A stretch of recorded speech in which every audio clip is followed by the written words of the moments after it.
The cafeteria went silent. A black girl's lunch tray crashed to the floor, surrounded by 3 smug bullies ready to humiliate her. What they didn't know? She was a second-degree black belt. They thought she was scared, but in the next few seconds, she'd teach them a lesson they'd never forget. This isn't just a story about bullying.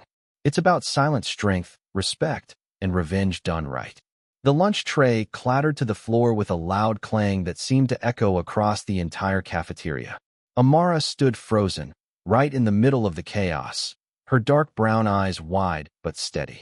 Her fists clenched tight at her sides, not from fear, but from restraint. She didn't flinch, didn't scream, didn't even speak. The tension around her was thick, like the silence before a storm. 3 girls stood in front of her, their expensive clothes and smug expressions announcing their entitlement before they even opened their mouths. Haley, Mackenzie, Brooke, the self-declared queens of Westlake High. And they were laughing. Oops, Haley said mockingly, flipping her long blonde hair over her shoulder as she smirked down at Amara. Her manicured finger pointed toward the spilled food now sliding across the white tile floor. Did we accidentally bump into you? The word accidentally dripped with sarcasm. Her friends giggled behind her like backup dancers in a Mean Girl music video. Amara didn't reply. She bent down slowly, her braid falling forward over her shoulder as she reached for the tray. Her movements were deliberate, graceful, quiet. But silence, in that moment, was mistaken for weakness. Ah, look, Mackenzie said loudly, her voice laced with venom. She's scared. She nudged Brooke, making sure everyone nearby could hear her next line. Maybe she should go back to wherever she came from. More laughter. Some students watching from nearby tables chuckled awkwardly. Others just stared, unsure of whether to intervene or pretend nothing was happening. Amara's fingers wrapped around the edge of her tray, her knuckles whitening just slightly. She looked up, not at the girls, but at the eyes watching from all directions. Dozens of them. Students who had paused mid-bite, mid-conversation, mid-scroll on their phones. Watching, judging, waiting to see what she would do. It was her first week at Westlake High. She didn't even know where all her classes were yet. Her family had just moved from Atlanta after her mom got promoted at her law firm. New house, new city, new school. Amara had told herself she just needed to lay low, blend in, stay quiet, stay safe. But that plan was already unraveling. She hadn't even said a word, and somehow, she'd become the center of attention. The cafeteria, a massive open space filled with long tables and artificial laughter, suddenly felt smaller. Like a spotlight had landed on her. Like there was nowhere to go. Amara inhaled slowly through her nose. This wasn't new. In fact, it was far too familiar. She'd been the new girl before. And more than once, she'd been the only black girl in the room. That combination often came with a price, people thinking they could test her, push her, see how much they could get away with. What they never understood was that silence didn't mean surrender. She picked up her tray and the squashed remains of her sandwich. A glob of mustard clung to her jeans. Her apple had rolled under a nearby table. She didn't chase after it. She stood up, shoulders square, eyes steady. Haley leaned in closer, as if she hadn't quite gotten the reaction she wanted. "Cat got your tongue?" she hissed. "Or are you just too dumb to talk?"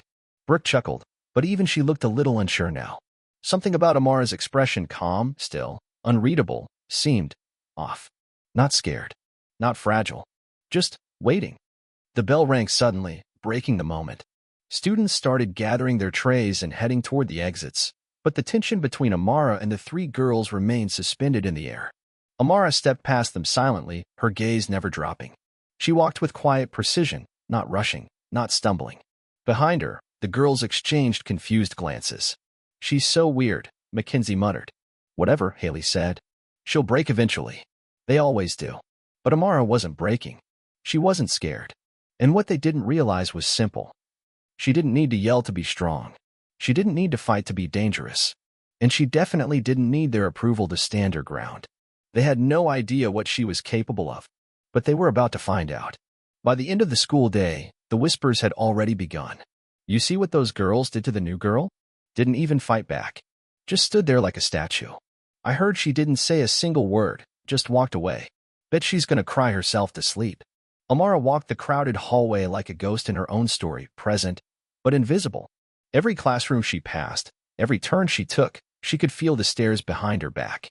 Not hateful, just curious. Watching. judging, assuming. People weren't even talking to her. They were talking about her. That's how it always started. She slid into her seat in her final class of the day, back corner by the window. The desk felt colder than usual. She opened her notebook and stared at a blank page, her pen unmoving. Her name was written neatly in the corner, Amara L.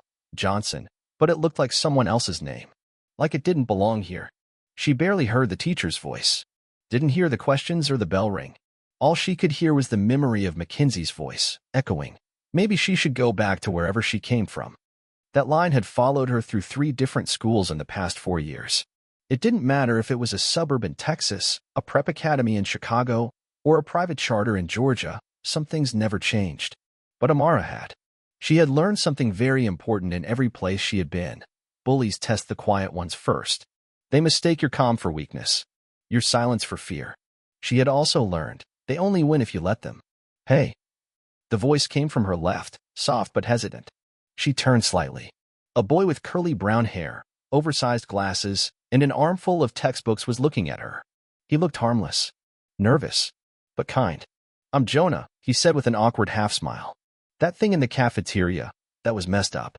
Amara blinked, slightly caught off guard. No one else had spoken to her all day. They're always like that with new kids, Jonah continued. Especially the ones they think won't fight back.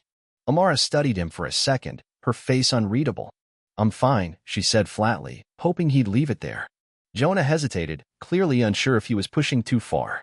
You sure? Most people just, take it. Amara's grip on her pen tightened slightly. Her eyes met his calm, but with a flicker of something deeper underneath. I'm not most people, she said quietly. The words hung in the air between them for a beat longer than expected. Jonah blinked. Then he smiled. I figured. The teacher began calling names for attendance. Jonah turned to face the front, scribbling something in his notebook, but Amara could still feel a subtle shift in the air. For the first time all day, someone had seen her, not the rumors, not the assumptions. Her. Still, as the final bell rang and students rushed out into the humid afternoon air, Amara's guard remained up.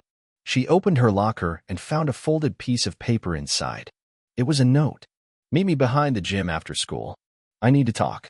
Jonah. Her eyebrows rose slightly. Her first instinct was curiosity, but her second? Suspicion. She wasn't new to this game. She'd seen these setups before. Bullies using fake notes, fake friendships, fake kindness to lure people into humiliating traps. And this one had all the signs. Still, she folded the note carefully and tucked it in her backpack. She'd go, not because she believed it, but because if someone thought they could embarrass her, again, they had seriously underestimated who she was. This time, she wouldn't walk away quietly. This time, she'd let her actions do the talking. The gym stood quiet at the edge of the school grounds, its towering brick walls casting long shadows as the late afternoon sun dipped lower behind the trees. Most students had already gone home, either piling into cars, loading up school buses, or heading toward after-school practice. But Amara wasn't heading home.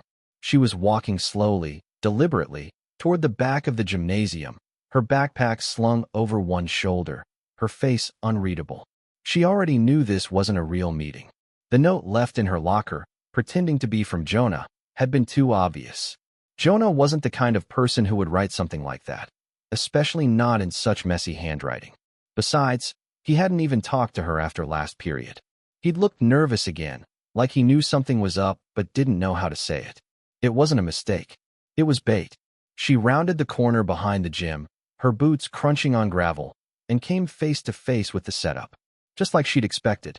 Haley, Mackenzie, and Brooke were already waiting, arms crossed, eyes gleaming with cruel excitement. And worse, their phones were out. Brooke was holding hers up, already recording. Well, Haley drawled, stepping forward like a villain in a movie. Looks like she did fall for it. Mackenzie giggled. You should have seen your face, coming around the corner like you actually thought someone wanted to talk to you. This is gonna go viral, Brooke said, holding the phone steady. We'll call it, Scared New Girl Tries to Fight, and Fails. Amara didn't react. She stepped forward slowly, letting her backpack slide down off her shoulder and hit the ground with a soft thump. That was the first thing that made the girls blink.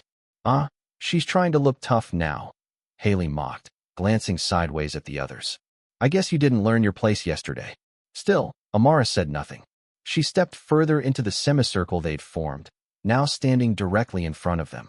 Calm, unshaken. Brooke's grip on her phone tightened. She was waiting for Amara to beg, to cry, to run. That's what always happened with the new girls. But Amara didn't move. She didn't plead. She didn't even blink. Instead, she scanned their faces, one by one. Calculating. Not angry. Not emotional. Just prepared. That's when something changed. Just slightly. A flicker of hesitation passed through Mackenzie's eyes. Maybe it was the way Amara stood, balanced, grounded, like someone who expected a fight. Or maybe it was the way her fists stayed at her sides, not clenched in rage, but relaxed and ready. As if she knew exactly what to do. Let's just get this over with, Haley snapped, annoyed at the lack of reaction. She reached forward, aiming to shove Amara's shoulder and knock her off balance. That was her first mistake. In a blink, Amara stepped to the side, catching Haley's arm mid-motion and redirecting her momentum. Haley stumbled forward, nearly falling flat. Brooke gasped, lowering her phone. Wait, what? Haley whirled around, red-faced. You think that was something? She shouted, charging again. This time, Amara didn't even move her feet. She tapped a precise spot just behind Haley's elbow, a pressure point most people didn't even know existed, and Haley dropped to her knees, clutching her arm with a shocked cry. Brooke's phone slipped from her hand and hit the gravel with a crack. Mackenzie stood frozen in place, mouth open, eyes darting between her two friends now on the ground. What was that? She stammered. Amara straightened her shoulders, brushing a strand of hair from her face. I'm a second-degree black belt, she said quietly. I've been training since I was 6. She didn't raise her voice. She didn't need to. I don't like violence, she added. But I won't let anyone disrespect me. For the first time, the 3 girls looked small. Not powerful. Not popular. Just scared. And then came the sound of footsteps, rushed, uneven ones. Amara. Jonah's voice called from behind the corner. He skidded into view, eyes wide. They were gonna jump you. Amara bent down, picked up her backpack, and slung it over one shoulder. They tried, she said coolly. Didn't work. She walked past Jonah without another glance at the girls still scrambling to their feet. Jonah stared at her, amazed. That was incredible. Amara gave a small shrug. I told you. I'm not most people. The next morning, Westlake High buzzed like a shaken hornet's nest. Something had shifted. Not everyone knew the full story yet, but whispers filled the air like static electricity. Did you hear what happened behind the gym? I heard Haley almost broke her arm. No, Amara flipped her. She's like a ninja or something. Amara walked through the halls calmly, her books in hand, her expression unreadable. Students parted slightly as she passed, not out of fear, but confusion, curiosity, respect. No one had seen her fight. There were no viral videos, no dramatic Instagram clips. Brooke's phone had cracked on the pavement, and none of the girls had dared post what little footage they had. Why? Because what happened made them look like fools, not Amara. And even if they wanted to twist the story, they'd have to explain how one girl calmly handled all 3 of them, without raising her voice or breaking a sweat. But Amara wasn't interested in rumors. She was focused on her next class. She slid into her seat just as the bell rang, ignoring the stolen glances from students around her. Even the teacher paused for a beat before starting, her eyes briefly landing on Amara like she was seeing her for the first time. Jonah caught up with her at lunch. He slid his tray across the table and sat down cautiously, like he wasn't sure if he was interrupting something important. You okay? He asked, voice low. Amara nodded. Why wouldn't I be? He gave a sheepish smile. I don't know. You were almost jumped by the school's most popular girls, and then you wiped the floor with them. Amara shrugged, poking her fork into a slice of apple. I didn't hurt them. Not really. But you could have. She paused, then looked at him. Yes, I could have. Jonah leaned forward slightly. Where'd you learn all that? The elbow thing, the flip, that wasn't just YouTube videos. My uncle owns a martial arts school, she replied. In Atlanta. I've been training with him since I was 6. Self-defense, discipline, control. Jonah let out a low whistle. Well, it worked. Amara didn't smile. Instead, she looked out across the cafeteria. At the far end, Haley sat at a table with Brooke and Mackenzie. All 3 of them were uncharacteristically quiet. No teasing, no laughing, no camera phones out. Haley had her arm in a light brace, nothing serious, but her pride had taken the real hit. Their eyes met across the room. Haley quickly looked away. You're not like other people here, Jonah said quietly. Amara gave a small nod. I know. There was a long pause. You could have humiliated them, he added. Posted it. Bragged. Everyone would have cheered you on. That's not strength, Amara said simply. That's revenge. I wasn't raised that way. Jonah tilted his head. You weren't even mad? Amara thought for a moment. I was disappointed. He blinked. In them? No. In myself. I let them get to me. I gave them the chance to think I was weak. But you proved you weren't. She smiled faintly for the first time. I didn't need to prove anything. They just needed to learn not to mistake silence for weakness. The cafeteria felt different today. Students weren't just watching Amara anymore. They were considering her, measuring her, not as a target, but as someone they underestimated, someone they wanted to understand now. That kind of shift didn't happen overnight, but it had started. And for Amara, that was enough. Later that day, as she grabbed her books from her locker, she noticed someone standing nearby. Slowly, awkwardly. It was Mackenzie. Her usual sharp glare was gone. Instead, her eyes darted nervously from side to side. I just wanted to say, she began, voice tight. Amara waited, arms crossed. I didn't know you were, skilled. Amara raised an eyebrow. You don't need to know what someone's capable of to treat them with respect. Mackenzie blinked. Right. Yeah, totally. There was a silence. Amara turned back to her locker. Start with kindness next time. It works better. Mackenzie opened her mouth like she might say something else, then closed it, turned, and walked away. Jonah appeared a few seconds later. Was that an apology? Sort of, Amara said, closing her locker. You gonna accept it? She paused, thinking. Maybe. One day. As they walked off together, Amara felt something lift from her shoulders. She hadn't wanted to stand out, but maybe, just maybe, being seen wasn't always a bad thing. By Monday morning, the story had spread far beyond just the cafeteria. What happened behind the gym had become the topic of conversation at Westlake High. Not through social media posts or a flashy viral video. No one had uploaded anything. The story spread the old-fashioned way, through whispers, stares, and secondhand accounts. She didn't scream, didn't flinch, just dropped her bag and handled them. I heard she knew karate. No, it's not just karate. She's like a full black belt or something. Since she was a little kid. But she didn't hurt anyone? Nope. Just embarrassed them. And the part that surprised everyone the most? Amara never bragged. Never told her side. Never posted a thing. She just walked the halls with quiet confidence, like someone who didn't need attention to prove her worth. By lunchtime, the shift in energy was undeniable. In the cafeteria, people actually moved aside to make space for her at their tables, not out of fear, but respect. Some even nodded politely or whispered greetings. Amara, true to form, didn't soak it in. She just picked a seat near the window and opened her book like she always did. Jonah slid into the seat beside her. You know, he said, biting into a sandwich, you're kind of famous now. Amara raised an eyebrow but didn't look up. That's not what I was going for. I know, he said. But people talk. You scared off 3 of the most popular girls in school and didn't even break a sweat. I didn't come here to fight, she replied calmly. I came here to graduate. Jonah grinned. Still, kind of cool how you handled it. Amara finally smiled back. If people learn not to mess with others, that's cool too. At the far end of the cafeteria, Brooke and Haley sat stiffly, their phones tucked away for once. Mackenzie sat with them, but barely said a word. The 3 of them looked like shadows of their former selves, still dressed in designer clothes, still surrounded by a few loyal hangers-on, but quieter now. Humbled. They hadn't spoken to Amara since the incident. But the message had landed, loud and clear. Later that week, Amara was at her locker when she heard someone approach behind her. It was Brooke. Gone was her usual smirk. Her voice, when she spoke, was low and awkward. I wanted to say sorry. Amara turned slowly, arms crossed. For what? She asked, though she already knew. For the note. And the way we treated you. It wasn't right.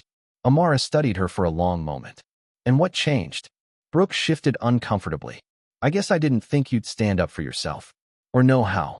You don't need to know what someone's capable of to treat them with respect, Amara said firmly. That's the point. Brooke nodded. Yeah, I get that now. There was a long pause. Then Amara said something that surprised even herself. It takes guts to apologize. Thanks. Brooke gave a quick, embarrassed smile and walked away. Jonah appeared moments later, as if on cue. That was something, he said wide-eyed. Did she just apologize? Amara finished. Yeah, kind of. He gave a low whistle. I don't think that's ever happened before. Amara chuckled softly. Maybe that's a good thing. As the final bell rang that day and students flooded the hallways, something had undeniably changed. Amara was no longer just the new girl. She wasn't a rumor, a target, or a mystery. She was Amara, strong, composed, and impossible to ignore. Not because she fought back, but because she didn't have to fight to matter. Her silence had power. Her grace had weight. And her story? It wasn't one of revenge or payback. It was a lesson, one the whole school would remember. That real strength isn't loud.